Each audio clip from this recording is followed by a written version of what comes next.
What you're about to see in this video is the greatest animation I've created so far. This wasn't something I made overnight. It took countless hours, late nights, and a lot of energy. But every frame, every movement, and every detail was worth it. So sit back, get comfy, and get ready to see how I created this insane animation. So, I actually started working on this project a couple of months ago. At first, I put everything into this animation. I even put school aside just to achieve the best quality. This project meant more than anything to me because it tells the story of a friendship in conflict. It's about a fight between two childhood friends, and I've always wanted to bring that scene to life through animation. And this project gave me the chance to do just that.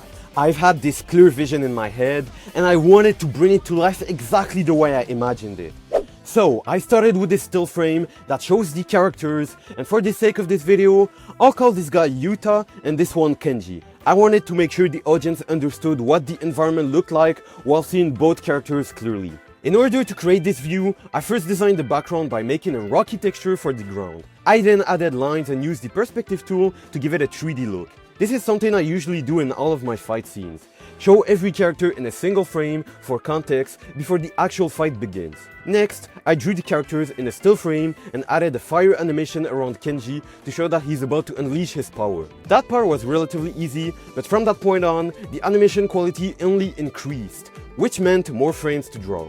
So, for the next two sequences, I asked myself this: how can I animate the rising tension between Yuta and Kenji? To me, there was only one answer: by increasing the number of frames. You see, when you draw more frames, the movement becomes much smoother and less stiff or robotic. It adds emotion and subtlety to the characters. That is why I chose to add more frames. It definitively makes the animation take longer to produce, but the payoff is totally worth it. After that insane shot, the only logical next step was to raise the bar with even better animation. This time, I wanted to push the use of the 3D perspective tool by rotating around Kenji as he explodes toward Yuta with his fire attack.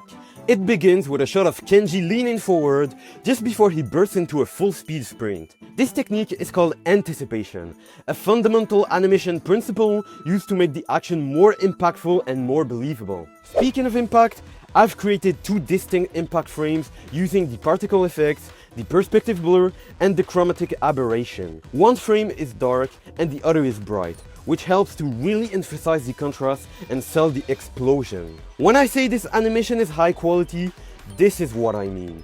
The fire is filled with tons of small particles that makes it feel alive and chaotic. I also use speed contrast to add even more realism.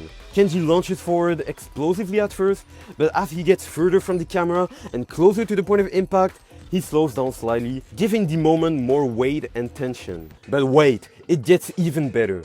In the scene that follows, I decided to make Kenji go into full speed by animating him on 24 FPS. Kenji is now rushing straight towards Yuta, fire trailing behind him. The fire effects are even more detailed here, with way more particles flying in all directions. Then, when Kenji gets very close to Yuta, everything slows down. It transitions into a slow motion at the very end of the shot, just before the impact. This creates a moment of suspense, which gives the audience a moment to feel the power of the punch. At this point of the animation, it was starting to get tiring, but I kept going with another cut, which used the perspective tool to make the animation of Yuta flying to the ground after getting destroyed. But once I got into the middle of this cut, I hit a wall. I knew I was going to animate fighting after all of the hard work I had already put into the opening of the animation. The work got overwhelming, things weren't coming out the way I wanted, and I started overthinking every little part of it. Eventually, I burned out.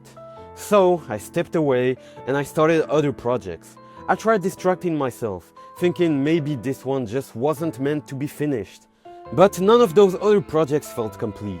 Every time I opened a new file or started a new idea, I'd think about this animation. It stuck with me, that feeling of leaving something unfinished that I knew had more potential. So after some time had passed, I came back to it. But this time, I came back with a better mindset. I wasn't just chasing perfection anymore. I was focused on progress.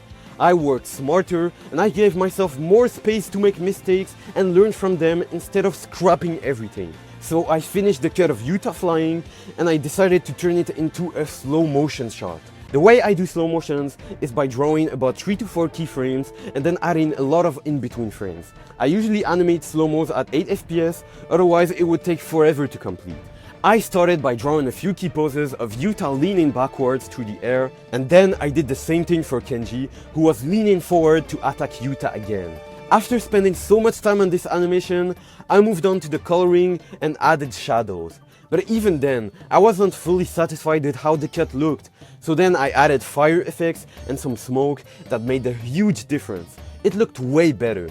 With that done, I was finally ready to start the actual fight choreography. I started by sketching out a series of exaggerated key poses to define the motion and energy of the scene. These strong poses laid the foundation for the entire sequence and made it easier to connect the action smoothly later on.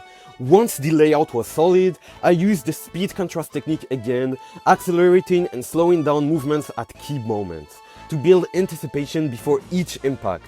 By playing with the timing, I could make each strike feel heavier and more impactful. For the background, I wanted to simulate a rotating perspective that follows the motion of the characters, which added intensity to the scene.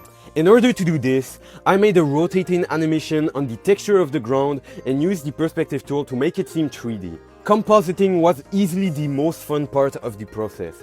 I brought this scene to life by adding vibrant lighting, shadows, and colorful spark after every impact.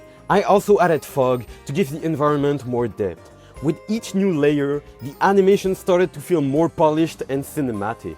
It was the moment where everything came together and looked realistic. But this final cut takes things even further. I pushed the pose to be even more intense and introduced a new technique, the sliding animation. This involves having the character move slowly while other elements like fog and background effect move quickly while the character is sliding. For example, Yuta slides in slow motion while the fog rushes past him, creating a powerful illusion of high speed through contrast. I also went all in with the perspective tool for the background, and as you can see, some of these frames have insane perspective work. Once again, I applied all of the same compositing techniques. For my animations, I am always taking inspiration from Studio Ufotable, the masters behind Demon Slayer and the Fate series. They always amaze me with the way they use colors. After doing all of this, I added even more cuts to make the animation better. And with that, the animation was finally done. This wasn't just a project, it was a test of patience, passion, and persistence. There were moments where I burned out, doubted myself, and almost gave up. But I came back, not chasing perfection, but chasing progress. Frame by frame, mistake by mistake, I pushed through. If there's one thing that this project taught me, it's to never give up on the things that won't leave your mind, even if it takes time, even if it gets hard. Especially then, because sometimes the projects that challenge you the most are the one that makes you better. Now, let's take a look at the final animation.